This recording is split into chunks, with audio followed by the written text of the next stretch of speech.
Hello mga boss, good morning. Meron tayong bisita ngayon dito. Ni-repair namin yung gawa sa iba kasi ang nilagay kay bossing, ito.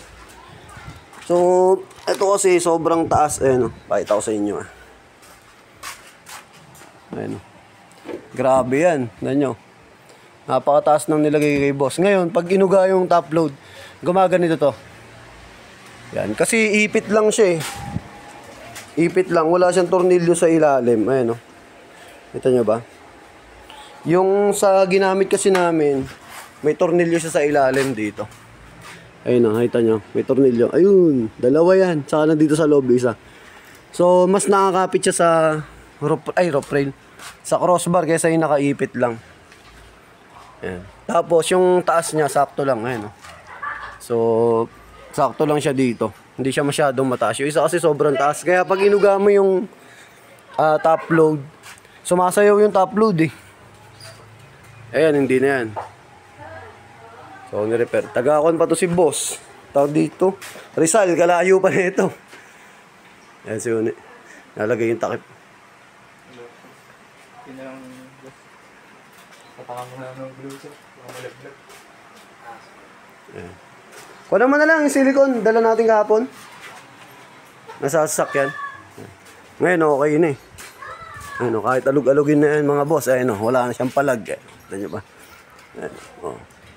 Wala nang palag yan. Umuuga na yung buong sasakyan. Adventure. So, napagastos pa nga daw si boss kasi nagdalawang labor siya eh. Tapos bumili pa siya sa amin ng clamp.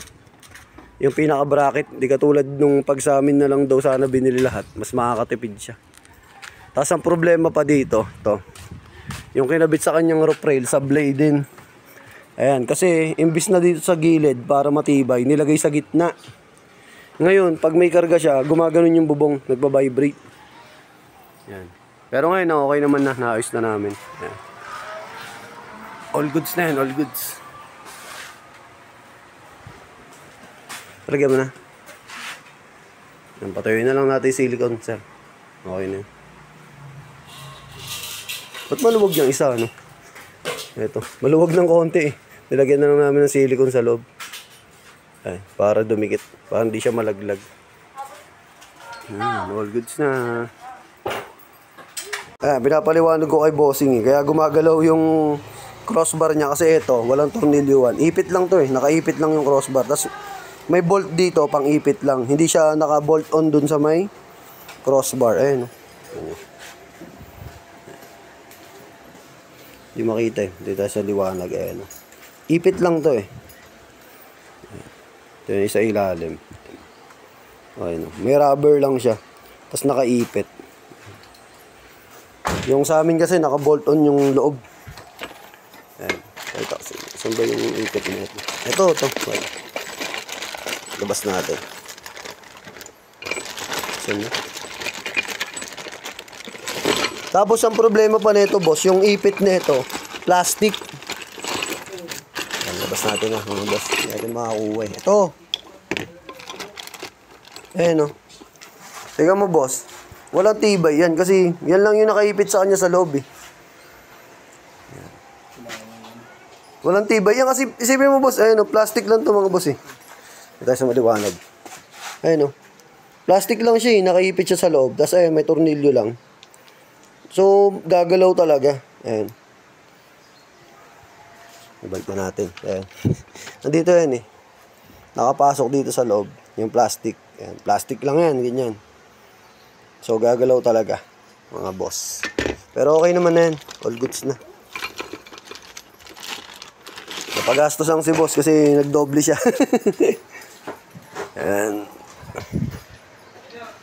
So dito sa amin sa JLJ, pwede din kami mag-repair dito mga boss kung sinong gusto magpa-repair lang.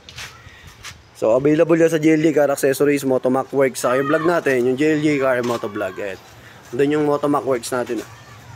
Ayun. So thank you kay bossing. Maraming salamat. Ayan, uwi pa ng Rizal si boss eh. Thank you. Paalis na. All goods na. Natawa naman siya sa gawa natin. Ayan. Tinesting na natin yan. Inuga-uga natin yung adventure niya. Okay na. Okay, sige. So, sa mga gusto mag-avail, dapat nga mag-avail pa si boss nung kan eh. Yung ito, yung with giset. Ayan. Kaya lang, sabi niya, pag next budget na lang. Saka sayang din kasi yung pinakabit niya ngayon eh. Ayan. So, thank you. Maraming salamat. Ride safe, ingat.